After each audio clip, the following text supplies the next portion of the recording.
Imaginez la scène, minuit, sans lune, et le silence, hormis le vent.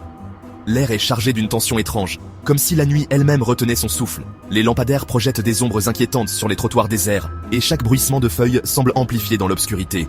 Dans une banlieue tranquille, Kevin dort, rêvant de victoire. Son visage est paisible, un léger sourire aux lèvres, perdu dans un monde où tout lui réussit. La maison, elle aussi, semble s'abandonner à la quiétude de la nuit, enveloppée dans une bulle de sécurité apparente. Soudain, un fracas venant du rez-de-chaussée le réveille en sursaut. Le bruit résonne dans la maison, brisant le calme comme un coup de tonnerre inattendu.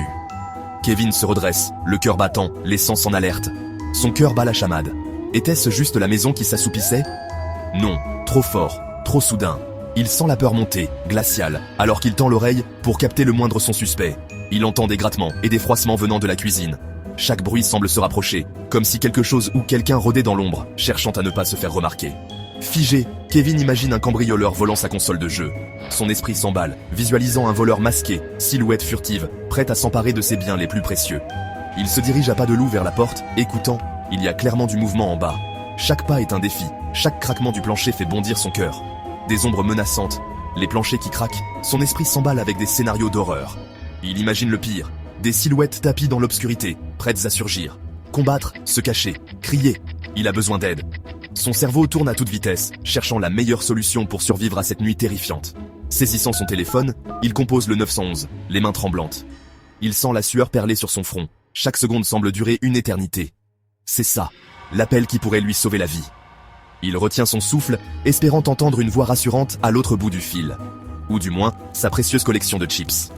La terreur est réelle, et dans cette nuit d'angoisse, même les plus petites choses prennent une importance capitale. Kevin s'enferme à clé, plonge sous les couvertures et chuchote au 911. « Il y a quelqu'un dans ma maison! Je me cache à l'étage !» L'opérateur reste calme, obtient son adresse et le rassure. Un autre fracas en bas, la panique de Kevin monte en flèche. « Ils sont dans la cuisine, ils ont trouvé mes chips !» chuchote-t-il. L'opérateur promet que l'aide est en route. Kevin imagine des cambrioleurs faisant la fête avec ses snacks. La police arrive. Il entend des voix à l'extérieur. Soulagement et anxiété se mélangent alors qu'il attend l'affrontement.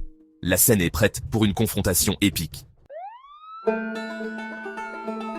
Les voitures de police glissent silencieusement dans la nuit, phares éteints, comme des prédateurs en chasse dans la pénombre d'une banlieue endormie. L'air est tendu, chaque bruit semble amplifié sous la lumière blafarde des lampadaires. Les agents, en tenue tactique, avancent à pas feutrés, synchronisant leurs mouvements avec une précision presque chorégraphiée. Leurs ombres s'étirent sur les murs, accentuant l'atmosphère de suspense.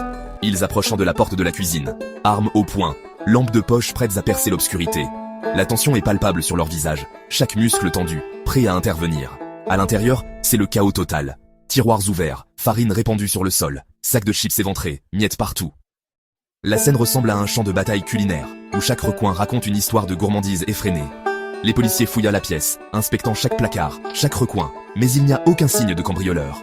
Ils échangent des regards perplexes, se demandant ce qui a bien pu provoquer un tel désordre. Soudain, un minuscule mouvement attire leur attention derrière la poubelle. Un frémissement à peine perceptible, mais suffisant pour relancer l'adrénaline.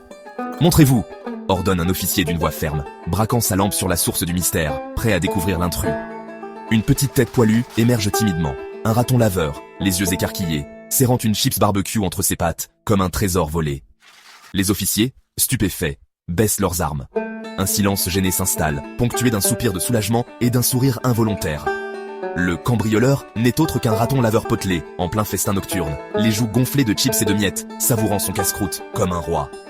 La tension se dissout dans l'incrédulité et le soulagement. Les policiers échangent des sourires, réalisant l'absurdité de la situation. Tout ce déploiement de force, toute cette agitation, simplement pour un grignoteur de minuit, bien décidé à ne rien laisser derrière lui. Les officiers échangent des regards complices, luttant pour ne pas éclater de rire devant la scène improbable qui s'offre à eux. Le grand casse de la cuisine, résolu grâce à un raton laveur gourmand et une équipe de police qui n'oubliera pas de sitôt cette drôle de nuit.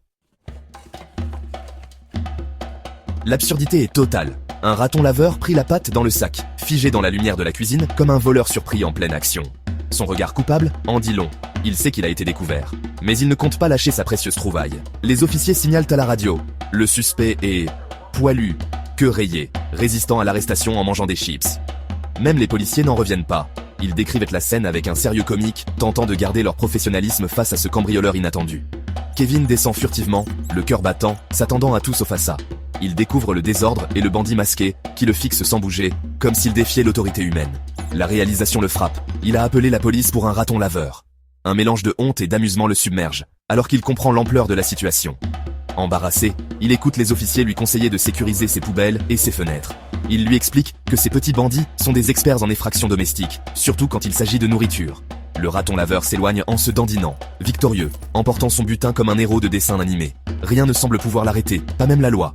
Kevin se retrouve avec une cuisine saccagée et une histoire rocambolesque à raconter. Il observe les empreintes de pattes, preuve irréfutable du passage du voleur. Morale de l'histoire.